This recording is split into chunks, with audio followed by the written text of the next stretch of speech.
I showed him the numbers, and he said, if you stay here, you're going to lose everything. Because I was already commuting from Baltimore to D.C. You know how far that is. You drive trucks.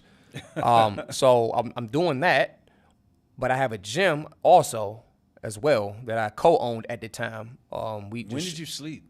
I'm just trying to figure. I'm trying to do the math. Baltimore to D.C., 3 jobs, training. You know what I'm saying? You got your store. I mean, so the jobs, right? So let's back up a little bit. I quit all of those jobs except the job that I was doing delivering the food for the homeless shelters. Okay. I quit all those jobs but that one back in 2020 and back in 2020. Okay. So from 2020 to 2024, that's the only job I kept was that one. Okay. Did no other side gigs. I ain't never do no Amazon, no Shade, no Uber Eats, none of that. I just did that, and I focused on my personal training business. And then through that, I met, professional boxers and fighters that wanted me to coach them, wrestlers, D1, and so you've actually coached some. I coach professionals. Real with it. Yeah, I coach professionals. I got you. Basketball and football on a high school and collegiate level. Never work with no NBA or NFL players. Keep talking. So that's amazing. I got to say that alone is amazing. Thank you, bro. I definitely appreciate it. So I quit those jobs, but I was working just this. And then once we made that 13 and we was on pace, and this is during the month of April, we already surpassed what we made in March. My boss said, go ahead, leave. Go ahead, put in your 2 weeks. So your boss advised you that it would be best for you to do that? My boss a millionaire. You know what I'm saying? Ironically, he used to be a manager for a few professional boxers. Okay. So, he got good insight on these type of things when it comes to, strength and conditioning coach, because he was one himself, I believe. Right. He was like, the type of money you making right now just from that alone, and you still got to put in the work for your fighters. I think that's major, because shout out to him. I don't know his name, but shout out to him for that, because a lot of times you have people that are just bloodsuckers, man. Yeah. You know what I'm saying? Yeah. They'll take someone and just ride off of their coattails or just run them and work them into the dirt. Yeah. And we had too many people, especially us coming home from these prisons, because like I know, a lot of us come home with a good work ethic. Yeah. We just end up in a BS situation. Right. You know what I'm saying? So when you get in those BS situations, a lot of times you run yourself in the ground. Yeah. So I want to say shout out to him for that, for actually having the vision and then advising you on that. You know what I'm saying? He buy my products. Oh, yeah? He buy my products, That's what's man. up, man. Shouts out to bro, man. Yeah. Love for life. Okay, so you get to the point now, you've quit the jobs, except for that one. You're diving in. What was that like? Because now we're talking about life after prison. Yeah. Right? You've done that. You've got the work ethic. Yeah. You're putting in the work, right? You have the vision, which you had prepared while you were incarcerated, right? Correct. And I do know some brothers on the inside do watch my show. You know what I'm saying? Listen, make preparations now, man. Prepare Don't now. wait. Yeah. Don't wait till you get out of the penitentiary and say, I'm going to start doing this. Make your preparations now. Yeah. You know what I'm saying? Because as you see, he said you started working out when you were on the inside. You should have already had a plan. You should have have already had a plan. Like, you shouldn't want to come out here to try to figure things out. You should already be making the necessary calls and writing things down that you need to do and want to do. Right. You should already touch down, right, and already have at least 5 business models. I didn't even do that at the time, right? So I sound like a hypocrite. But if I was to ever go back, man, Lord protect us, I would have 5 business plans, right? And when I came home, whichever one had the strongest demand for the product or the service, that's the one I'm going all in with. Right. But I'm studying all 5 of them, because we got to think, when we're in there, things are changing. Things are changing constantly. Because now you got to get good at your speaking skills, which is like, I stutter. You know what I'm saying? Like, I had to really get better at that. My speaking skills through long drives and commutes from Baltimore to D.C. I talk to myself in the car. And I say you got to get better at your speaking skills because of the simple fact of now everything is online. Online coaching is in demand right now. Right. You know what I'm saying? I'm about to meet one of my clients today that I coach out in L.A. Okay. So, you feel me? I coach a lot of guys all across the country, and you're not going to be able to close those deals if you do not know how to talk. A lot of people just want a trainer. That's cool. That was back then. Now, they're paying for you. You dig what I'm saying? They're paying for Amir. They're paying for the Abu Asada. They're paying for people that go in accordance with their belief system. They're not paying for personal trainers no more. Right. So it's more than just the old school personal trainer thing. That's dead. Okay. That's dead. So when did I don't want to say your first break. I don't want to say it like that because you had already put a plan. Yeah. So I wouldn't say it was a break. That's something that you went at, you manifested. You know what I'm saying? You put work in for this to happen. You had a plan. When did that big event or that big time come when you were like, oh, damn, I see it. I see it. What took place and when you say, you know, oh, I see it now. I see the vision. It's manifested. It's right there. I'm seeing it right now. I'll say right going into 2023. 2023 going into 2024. Okay. So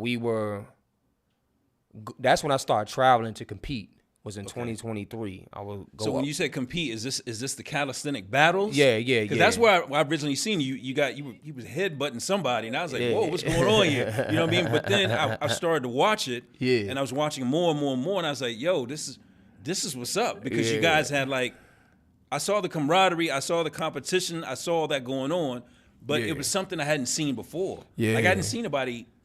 I mean, I've seen bars. You know, the bar kings and stuff like that. But I hadn't seen anybody doing muscle ups, burpees, and all that in a competition. When did that explosion happen? And is that something that you were part of in the beginning, or? No, I was never a part of it. I would say I evolutionized it. Okay, talk that talk. We evolutionized it. That's right. You know what I'm saying? So okay, what is that? What was that? Show it again. In the pit, We'll get to that later. I ain't trying to run off on the tongue too much, but you know what I'm saying? For the viewers watching, they know what's going on. Right. So we evolutionized it, right? And that was mainly from the guys back home in the DMV. I say shouts out to Miguel Rampage Robles, was one of my teammates from Venezuela. He relocated up there to the DMV area. Okay. And I met him in 2021, and at first, like, it was like, not tension, but it was like, you know, who's this guy? Right. And he's like, who's this guy? So it's like, all right. This is basic size. Yeah, you know what I'm saying? Yeah, so, man, we just turned into, like, really good friends, bro. And he's the one who pushed me to another limit because he was a heavyweight. Not too many heavyweights do what we do. So he was a heavyweight, and I would say he's one of the guys that motivated me. Wow. That really motivated me to get onto the battle scene heavier than what I was already doing. Because at the time, I'm just trying to get money. But, like, he brought out a different competitive nature in me because he's in my area. Right. It's different when you see different guys in different areas. All right, cool, I ain't worried about them. But when you see it in the flesh and, like, in person, yeah. So we evolutionized it, I'll say, in 2023. And we started incorporating more weights with the bar. Okay. You feel me? So once we started doing that, I mean, it was already calisthenic movements. Now it's weighted calisthenics. Right. So you said calisthenic movements. So what do you mean by calisthenic movements? You mean the way that the competitions or just how the things work? The exercises. Okay. So I'm talking about push-up, muscle-up, pull-up, dip, squat, pistol squats. Right. Burpees. I'm talking about these exercises. And you've evolutionized it by putting the by weights adding weights. Right, we adding weights. Right. We adding barbells on your back for squats. We putting, a whole human within weights on the dip belt. That's what we on. Because that's one of the. I gotta say that's one of the things that caught my attention because you were the first one I saw online with someone on your back. I was at Sussex 1 and Sussex 2. These are prisons in Virginia, and we had no weights. Yeah. So I recall doing bench where like laying on your back, and then the dude folding his arms. You know what I'm saying? And then you got to do push. You got to do bench like that, or you carrying someone on your back. Or you know the water bags. Yeah, stuff like that. That's those type. So when I saw you guys doing that, I was like, hold up, man. Yeah. In my mind, penitentiary workout, but you guys took it to another level. Yeah. You know what I mean? And you've made that basically into a business. Yeah. This is competitions and everything. Yeah. So tell me how it's been sought after, because you doing that, you're drawing clients, because you have a workshop here today. I got to say that. Let me throw that out there real quick. Today, all right, he's out here today for us, which is awesome. and I really appreciated him coming out, right? After this man is going to go work out and teach others how to work out. You know what I'm saying? So there ain't no sleep. There's no there's no still sleep. got 4 jobs. But again, like I'm saying, it's like I see shout out to my man Aaron P, man, up in Utah. From Vegas, but up in Utah. I always give him a shout out, right? Because I know for the first couple of times I'll talk to him, I said, "What you about to do?" He said, "Hit the gym." I said, "Okay, all right." Then I talked to him again. "Hey, man, what you about to do?" "Hit the gym." So then, I was like, he's trying to fat shaming me, right? Because I'm not like I used to be, right? And then my main man, Mark Overby, who's here as well. Yeah. We used to drive trucks together. He used to be my celly, but we drive trucks together. And I would joke with him, be like, "Man, what you about to do?" He said, "Yeah, man, I'm in the gym right now."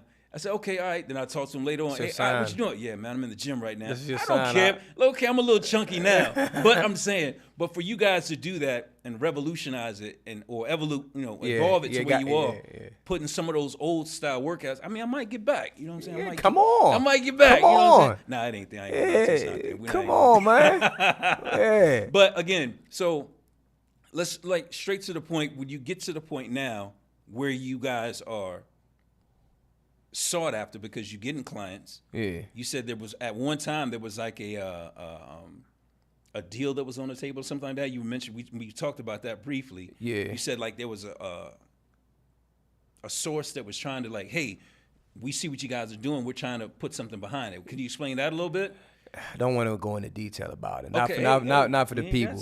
Not for the people, because there's a lot of competitors. Okay. Not a lot, you know what I'm saying? Not even really competitors. They want to compete with us, but we're not going to give them no ideas and no tips. Look, we can move on from that. 1, not to 2, right? You know what I'm saying? Yeah, so okay. So let's stick with this then. You are in a position now, right? Well, let's back up. The piggyback off of that, right? Okay, talk to me. To back up, I do want to say, man, we did have a deal on the table with a big brand. I just say that to say this, and he's bringing it up because I just had to catch on to let you guys know you do not know who's watching your content. You don't know who's watching your work. Exactly. Be ready. Be ready. Have a plan in place. Right. Because once these companies come knocking on your door, they coming ready. They trying to get things in motion today. You feel me? So have a plan. You never know who's watching, and don't sleep on yourself. You feel me? Don't sleep on yourself. I'm not saying that's what I did, but things just gonna have to make sense for all parties involved. You know what I'm saying? And when they come, bro, be ready to have that big boy boss conversation. It's not gonna be no, you know what I'm saying? Right. I got you. But no, because we talking about brand awareness, basically.